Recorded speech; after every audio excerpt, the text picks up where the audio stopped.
Hello guys, nandito ko sa taas ng building.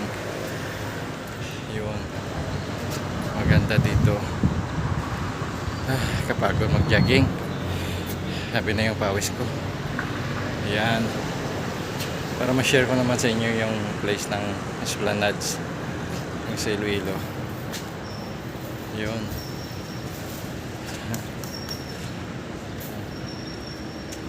So far ngayon, konti lang yung nagja-jogging kasi malakas ang ulan, madaling araw.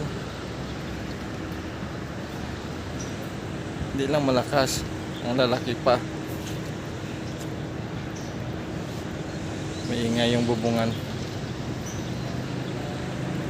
Ito guys yung mga speedboat, mga yate na service ng mga mayayaman.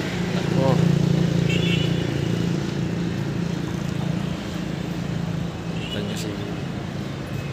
si Tatang. Ayan, si Tatang. Namimingwit si Tatang. Ayan. Maraming isda dito guys. Ayan. See? Mamaya-maya, punta na naman ng super. Bila ng isda, sukba. Para mabalik yung energy na nawala. So guys, support my vlog. It's me and you, para sa atin to.